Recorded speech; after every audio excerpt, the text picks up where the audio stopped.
حدیث شریف میں بھی ہے، کان رسول اللہ صلی اللہ علیہ وسلم یستفتح بصعالیک المہاجرین، حضرت نبی کریم صلی اللہ علیہ وسلم میدان جنگ میں فتح کی دعا مانگتے تھے غریب، فقیر، مسکین مہاجرین کی برکت سے کہ اللہ میرے ساتھ یہ بہت سے مسکین مہاجرین ہیں، ان کی برکت سے ہم کو فتح نصیب فرما۔ ایک حدیث شریف میں فرمایا انما تنصرون وترزقون بضعفائکم، تمہاری مدد جو آتی ہے اور رزق جو ملتا ہے وہ ضعیفوں کی برکت سے ملتا ہے۔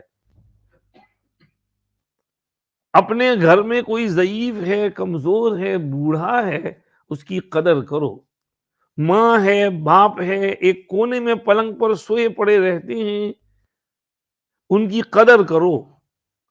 ان کی دعائیں اور ان کی خدمت تم سے بہت سی بلاؤں کو دفع کر دیتی ہے، روزی لاتی ہے، بہت کچھ ان کے برکت سے کام ہوتا ہے۔ ایک بزرگ کی ماں کا انتقال ہوا، اللہ پاک نے دوسرے بزرگ کو الہام فرمایا، اس سے کہو کہ اب ذرا سنبھل کے رہنا، تیری ماں کی دعا سے تو بچا ہوا تھا، اگر اب گڑبڑ کی تو پکڑ آئے گی۔ بوڑھی ماں کی دعا کتنی قیمتی ہے کہ اللہ کہہ رہے ہیں ان سے کہو ٹھیک سے رہنا، ماں کی دعا کی برکت سے بچا ہوا تھا۔ تو ہمارے جو بوڑھے ہیں ان کی برکت سے ہمارے بہت سے کام اللہ پاک کر لیتے ہیں۔ تو یہاں بھی یہ اللہ والے جو ہیں ان کو معمولی نہ سمجھا جائے، ان کی برکت سے بہت سی بلائیں ٹل جاتی ہیں، مصیبتیں دور ہو جاتی ہیں۔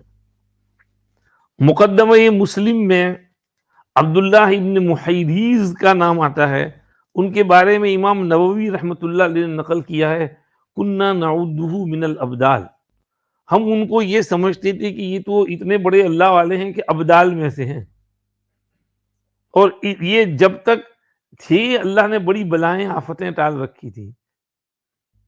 حضرت شبلی رحمۃ اللہ علیہ کہا کرتے تھے بغداد والوں سے کہ انا امان لاہل هذه الارض، میں یہاں والوں کے لیے سیکیورٹی ہوں،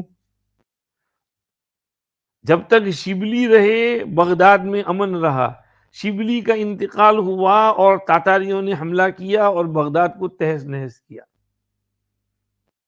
تو اللہ والے جو ہوتے ہیں وہ سیکیورٹی ہوتے ہیں، ان کا وجود، ان کی نیک دعائیں یہ سیفٹی اور سیکیورٹی کا باعث بنتی ہیں۔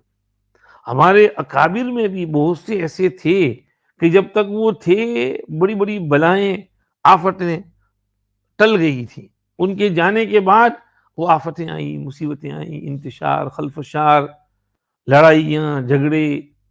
خود ہمارے گھروں میں جب تک ہمارے بوڑھے ماں باپ ہوتے ہیں، بھائی بہن مل جل کے رہتے ہیں، جیسے ہی ماں باپ گئے تو کچھ ہی دنوں میں بھائیوں میں بہنوں میں تڑ پڑ جاتا ہے، لڑائی جھگڑے شروع ہو جاتے ہیں، نفرتیں پیدا ہو جاتی ہیں۔